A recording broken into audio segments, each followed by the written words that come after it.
नमस्कार दोस्तों, रोचक टेल्स पर आप सभी का स्वागत है। हिंदू धर्म में किसी की भी मृत्यु के बाद उसका श्राद्ध किया जाता है।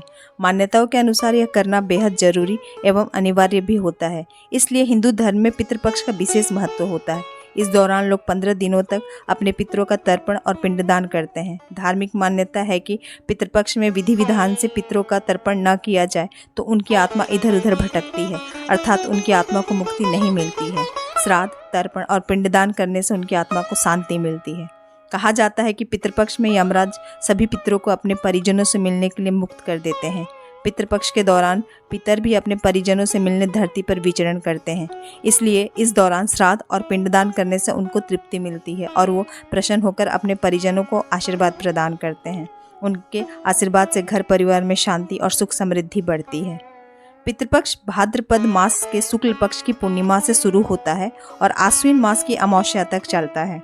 इस साल पितृपक्ष की शुरुआत 29 सितंबर शुक्रवार से होने जा रही है और इसका समापन 14 अक्टूबर को होगा। पितृपक्ष में पूर्वजों की आत्मा की शांति के लिए पूरे विधि विधान से अनुष्ठान किए जाते हैं। इन 16 दिनों में परिवार के उन मृत सदस्यों के लिए श्राद्ध पूजन किया जाता है। श्राद्ध शब्द श्रद्धा से बना है और पितरों के प्रति श्रद्धा तो होनी ही चाहिए। आश्विन कृष्ण पक्ष की प्रतिपदा तिथि से अमावस्या तक का समय श्राद्ध का महालय पक्ष कहलाता है। जिन पितरों की जिस तिथि में मृत्यु होती है उस तिथि के अनुसार कृष्ण पक्ष प्रतिपदा से अमावस्या तक पिंडदान, तर्पण आदि किए जाते हैं। यह पूर्वजों को ये बताने का एक तरीका है कि वो अभी भी परिवार का एक अनिवार्य हिस्सा हैं। पितृपक्ष में किए गए कार्यों से पूर्वजों की आत्मा को शांति प्राप्त होती है तथा कर्ता को पितृ ऋण से मुक्ति मिलती है। आत्मा की अमरता का सिद्धांत तो स्वयं भगवान श्री कृष्ण ने गीता में उपदेशित किए हैं कि आत्मा जब तक अपने परम आत्मा से संयोग नहीं कर लेती तब तक विभिन्न योनियों में भटकती रहती है और इस दौरान उसे श्राद्ध कर्म में संतुष्टि मिलती है। लेकिन क्या आप जानते हैं कि पितृपक्ष में श्राद्ध कर्म की शुरुआत कब और कैसे हुई थी? तो आइए जानते हैं पितृपक्ष से जुड़ी जानकारी और इन मान्यताओं के पीछे की पौराणिक कथा। दोस्तों, वीडियो अच्छी लगे तो लाइक और सब्सक्राइब भी कर दीजिएगा और बेल आइकन पर क्लिक कर दीजिएगा जिससे नई वीडियो आपको मिलती रहे।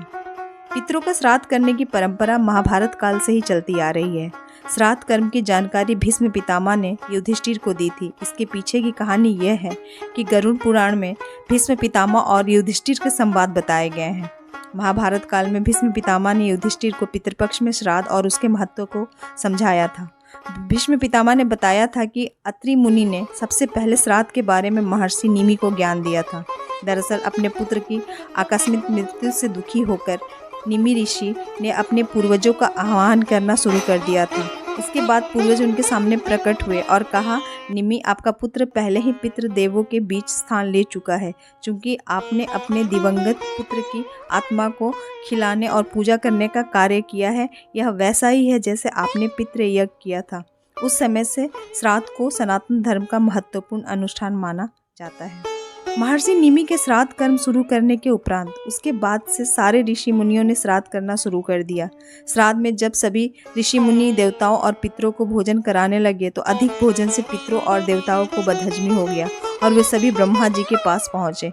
इसके बाद ब्रह्मा जी ने कहा कि इसमें अग्निदेव आपकी मदद कर पाएंगे। इसके बाद अग्निदेव ने कहा कि श्राद्ध में मैं भी आप लोगों के साथ मिलकर भोजन करूँगा, इससे आपकी समस्या का समाधान हो जाएगा। इसलिए तभी से हमेशा पितरों को भोजन कराने के लिए श्राद्ध का भोजन कंडे और अग्नि को चढ़ाया जाता है। कुछ मान्यताएं बताती है कि महाभारत युद्ध के उपरांत युधिष्ठिर ने कौरव और पांडवों की ओर से युद्ध में मारे गए सैनिकों के अंतिम संस्कार के बाद उनका श्राद्ध किया था। श्राद्ध को लेकर महाभारत के योद्धा कर्ण के बारे में एक कथा प्रचलित है, जिसमें कहा गया है कि जब कर्ण की मृत्यु होने के बाद उसकी आत्मा स्वर्गलोक पहुंची तो वहां पर उन्हें भोजन में खाने के लिए ढेर सारा सोना और सोने से बने आभूषण दिए गए। तब कर्ण की आत्मा को कुछ समझ में नहीं आया। तब कर्ण की आत्मा ने देवराज इंद्र से पूछा कि उन्हें खाने में सोने की चीज़ें क्यों दी जा रही है। कर्ण के सवाल के जवाब में देवराज इंद्र ने बताया कि तुमने अपने जीवन काल में सोना ही दान दिया था, कभी भी अपने पूर्वजों को खाने की चीज़ें दान नहीं की, उन्हें नहीं दिया, इस कारण से तुम्हें भी सोना ही खाने को दिया जाएगा। इस पर कर्ण ने कहा कि मुझे अपने पूर्वजों के बारे में कुछ भी मालूम नहीं था, इसलिए उन्हें कुछ भी दान नहीं कर पाया। तब स्वर्ग से कर्ण को अपनी गलती सुधारने के लिए मौका दिया गया और उन्हें दोबारा 16 दिन के लिए वापस पृथ्वी पर भेजा गया। इसके बाद 16 दिनों तक कर्ण ने अपने पूर्वजों को याद करते हुए उन्हें भोजन अर्पित किया। तब से इस 16 दिनों को पितृपक्ष कहा जाने लगा। ज्योतिषाचार्य का मानना है कि श्राद्ध न होने की स्थिति में आत्मा को पूर्ण मुक्ति नहीं मिलती। पितृपक्ष में नियमित रूप से दान पुण्य करने से ही कुंडली में पितृदोष दूर हो जाता है। इसलिए पितृपक्ष में श्राद्ध और तर्पण का खास महत्व होता है। पितृपक्ष में श्राद्ध और तर्पण करने से पितर प्रसन्न होते हैं और आशीर्वाद देते हैं। पूर्वजों की कृपा से जीवन में आने वाली कई प्रकार की रुकावटें दूर होती हैं। व्यक्ति को कई तरह की दिक्कतों से भी मुक्ति मिलती है। मान्यताओं के मुताबिक पितृपक्ष में पिंडदान का मतलब होता है कि हम अपने पितरों को खाना खिला रहे हैं। जिस तरह हम रोटी चावल खाते हैं, उसी तरह हमारे पूर्वज पिंड के रूप में भोजन करते हैं। तर्पण घास की कूस से दिया जाता है, जिसका मतलब है कि हम पूर्वजों को जल पिला रहे हैं। जिस घर में अक्सर आर्थिक तंगी बनी रहती है और पैसे पानी की तरह खर्चे हो रहे होते हैं, तो समझ लीजिए कि उस घर में पितर नाराज हैं। ये सभी संकेत पितृदोष के माने जाते हैं। अगर किसी के साथ भी ऐसा हो रहा हो तो उनको पितृपक्ष में अपने पितरों के निमित्त दान पुण्य करना चाहिए और पूरे श्रद्धा भाव से श्राद्ध कर्म करने चाहिए। यदि आपके घर में किसी मृत व्यक्ति को याद करते ही आपके कामों में आ रही रुकावटें दूर हो जाती हैं, तो आप पर पितरों की विशेष कृपा है। यदि आपको सपने में पितर यानी पूर्वज खुश और आशीर्वाद देते हुए अक्सर नजर आते हैं, तो आपके पितर आपसे प्रसन्न हैं।